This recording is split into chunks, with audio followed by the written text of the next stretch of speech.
ففروا إلى الله إني لكم منه نذير مبين. Baik. Kemudian setelah itu penulis rahimahullahu taala ya masuk di dalam menjelaskan beberapa etika terkait dengan ilmu. Beberapa etika terkait dengan ilmu. Di bait syair yang ke-18 kata beliau fawadhibhu wa khudh bil jiddi fihi fa in a'takahu Allahu intafa'ta. Ya. Baik. Kata beliau maka bersungguh-sungguhlah kamu, terus meneruslah di dalam mempelajari ilmu itu. Jadikan wadhifamu sebagai pekerjaanmu. Wa khudhu bil jiddi fihi. Dan ambillah dengan kesungguh-sungguhan. Sebab kalau Allah sudah memberikan ilmu itu kepadamu, engkau akan mengambil manfaat darinya. Ini dua etika ya. Dua etika dalam belajar. Yang pertama al-muwadhabah. Seorang itu lalu berkeseterusan. Iya. Dia ketika mempelajarinya, dia terus bersambung. Ya. Tidak terputus. Maka itu di dalam belajar. Ya belajar itu seorang harus memberi waktu. Harus bersambung. Ya, tidak terputus. Baru dia akan melihat manfaat dari ilmu pada dirinya. Kadang ada yang bertanya, kenapa Ustadz saya sudah ikut kajian sudah 5 tahun, ada yang sudah 10 tahun. Kok kelihatannya tidak begitu, begitu banyak berpengaruh. Ya jawabannya bahwa kadang hal tersebut mungkin berasal dari sangkaan buruk ya, dan ini perlu diperbaiki. Ya, tapi mungkin ada hal juga dari jalan dia belajar yang mungkin perlu dia tingkatkan di dalam kesungguhannya, di dalam pengaturannya, di dalam keterusannya. Ya, ini dari hal-hal yang perlu dia tingkatkan, dia perhatikan dengan baik. Karena itu kata beliau, fawadhibhu. Kemudian pesan yang kedua, wa khudh bil jiddi fihi. Dan ambil dengan kesungguhan di dalamnya. Ini perlu kesungguhan di dalamnya. Ambil dengan kesungguhan.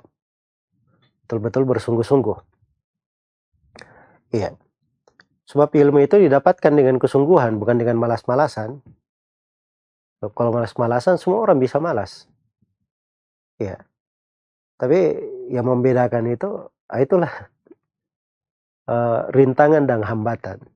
Laulal masyaqqatu sadan nasu kulluhum. Al-judu yufkiru wal ikdamu qattalu. Ya. Andai kata bukan karena rintangan dan kesusahan, semua orang sudah jadi pemimpin, semua sudah berhasil. Tapi untuk berhasil itu ada rintangan, ada tantangan. Makanya orang dermawan saja, kalau dia ingin dermawan, dia harus hati-hati, dia harus siap. Mungkin dia akan ada kekurangan. Sama kalau dia ingin jadi pemberani, pemberani itu hati-hati. Ya. Itu ada resiko di depannya. Mungkin ada bahaya mengantarnya kepada kematian. Semuanya ada resikonya, ada tantangannya. Nah, itulah kehidupan. Nah, belajar juga seperti itu. Ambil dengan kesungguhan. Kalau Allah berikan kepada ilmu itu, telah berikan ilmu itu kepada kamu, maka engkau akan mengambil manfaat. Kemudian etika berikutnya dari etika terhadap ilmu. Kata beliau, wa in u'tita fihi tawila ba'in wa in u'tita fihi tawila ba'in wa qala an-nasu innaka qad alimta fala ta'man su'alallahi anhu bitawbihin alimta fahal amilta. Nah, ini penulis di sini ingatkan etika terkait dengan masalah beramal dengan ilmu. Beramal dengan ilmu. Kalau kamu sudah diberi dalam ilmu itu yang luas, maksudnya sudah diberi ilmu yang banyak, iya. Sampai orang-orang berkata, oh kami ini sudah menjadi alim, maka kamu jangan sekali-sekali merasa aman. Allah akan bertanya kepada kamu dengan mencelamu. Kamu sekarang sudah berilmu. Bagaimana engkau mengamalkannya? Bagaimana engkau mengamalkannya? Ya. Maka ini perlu dipelihara, dijaga. Ilmu itu tidak cukup dipelajari, tapi dia perlu diamalkan. Iya. Perlu diamalkan. Kata Ibnu Raslan dalam Saffatuz Zabat, fa'alimun bi'ilmihi lam ya'malan, mu'adzabun min qabli abiril wathan. Ya, orang yang berilmu, dengan ilmunya dia tidak amalkan, dia disiksa sebelum penyembah berhala disiksa. Sebelum penyembah berhala disiksa. Iya. Maka ilmu itu perlu untuk diamalkan.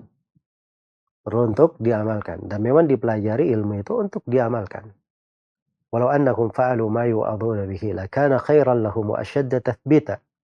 Wa idzan la'atainahum min ladunna ajran 'azima wa lahadainahum siratan mustaqima. Andai kata mereka itu mengamalkan apa yang dinasihatkan kepada mereka, ilmu yang sudah sampai kepada mereka, maka itu yang paling baik untuk mereka dan paling mengukuhkan kedudukan mereka. Iya. Jadi ilmu itu kalau diamalkan, kebaikan tidak ada batasannya. Ilmu kalau diamalkan itu yang paling menguatkan, membuat ilmunya semakin kuat, kedudukannya semakin kuat, kemaslahatan dunia dan akhiratnya semakin tetap. Dan sungguh akan kami berikan untuknya pahala yang besar, dan kami beri hidayah kepada jalan yang lurus. Jadi mengamalkan dengan ilmu itu dari sebab yang membuat seorang itu diberi hidayah di atas jalan yang lurus. Iya. Jadi jangan merasa aman sudah menjadi alim misalnya, ya, tapi tidak diamalkan. Karena itu perlu untuk mengamalkan ilmu. Kemudian etika yang keempat terkait dengan takwa. Iya. Kata beliau di bait syair yang ke-21, "Fara'sul ilmi taqwallahi haqqa wa laysa bi ayyuqala laqad ra'asta." Maka puncak ilmu itu adalah takwa kepada Allah dengan sebenar-benarnya. Ya, itulah tujuan kita belajar untuk meraih predikat takwa. Karena Allah Subhanahu wa taala telah berfirman, "Ya ayyuhalladzina amanu taqullaha haqqa tuqatih wa la tamutunna illa wa antum muslimun." Wahai orang-orang yang beriman, bertakwalah kepada Allah dengan sebenar-benar takwa, dan jangan sekali-sekali kamu meninggal kecuali sebagai seorang yang muslim. Itu manfaat dari takwa. Itu puncak dari ilmu. Itu keutamannya untuk meraih takwa. Jadi bukan dari pokok ilmu itu kamu belajar ilmu supaya kamu dikatakan sudah menjadi pemimpin panutan dengan ilmu yang dia pelajari, dia sudah diagungkan oleh manusia, banyak pengikutnya, banyak mendengarkannya. Tidak. Tapi pokok dari ilmu itu adalah ketakwaan. Bagaimana dia bertakwa kepada Allah dengan ilmu yang dia pelajari. Iya. Kemudian etika yang kelima, kata beliau di bait syair yang ke-22, "Wa afdalu thawbikal ihsanu lakin nara thawbal isa'ati qad labista." Iya. Kata beliau, dan sebaik-baik pakaian adalah ihsan. Sebaik-baik pakaianmu adalah engkau berbuat kebaikan. Tetapi kami melihat pakaian yang kamu pakai itu adalah pakaian berbuat jelek kepada orang. Berbuat jelek kepada orang. Sini beliau ingin ingatkan bahwa dari adab seorang penuntut ilmu itu, ilmu yang dia pelajari itu membuat dia semakin berbuat baik kepada manusia, banyak berbuat baik. Tapi kalau dia belajar ilmu semakin banyak menyakiti orang, berbuat kejelekan di tengah manusia, maka ini bertentangan dengan adab dan akhlak terhadap adab dan akhlak pada seorang penuntut ilmu. Kemudian yang terakhir beliau katakan di sini, "Idza ma lam yufitkal ilmu khairan fa khairun minhu allau qad jahilta. Wa in alqaka fahmuka fi mahawin falaitaka thumma laitaka ma fahimta." Ya. Kata beliau, andai kata ilmu itu tidak memberi manfaat kebaikan kepada kamu, maka mungkin yang paling baiknya untuk kamu ya adalah kamu itu jahil saja, tidak tahu apa-apa. Tidak tahu apa-apa. Baik, sekarang manusia ada 3 golongan. Ada yang punya ilmu, dia beramal dengan ilmunya. Ada yang punya ilmu tapi tidak diamalkan. Ada yang jahil. Memang paling bagusnya dia punya ilmu, beramal dengannya. Tapi kalau dia punya ilmu, dia berpaling dari ilmu itu, ini malah kedudukannya lebih rendah daripada orang yang berilmu. Orang yang jahil. Iya. Karena itu dalam Al-Quran dikatakan, "Watlu alaihim naba alladhi atainahu ayatina fansalakha minha fa'atba'ahu syaitan fakana minal ghawin. Bacakanlah kepadanya orang yang kami berikan ayat-ayat kami, lalu dia berpaling darinya.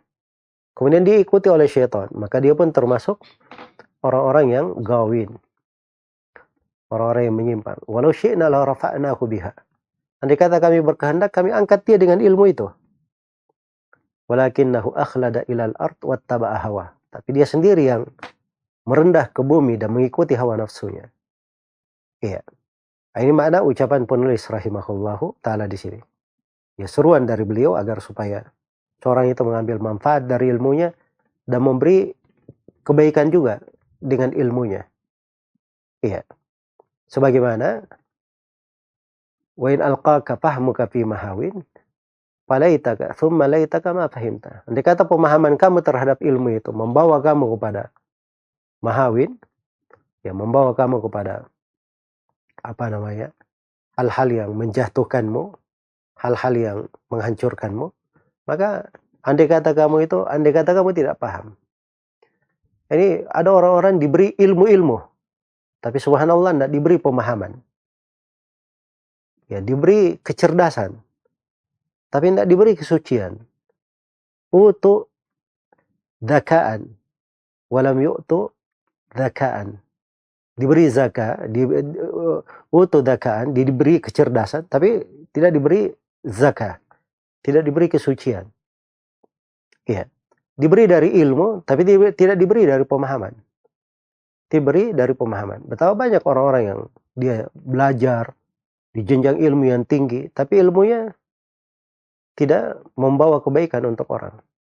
Jangankan untuk orang, untuk dirinya saja belum tentu dia lihat kebaikannya. Iya.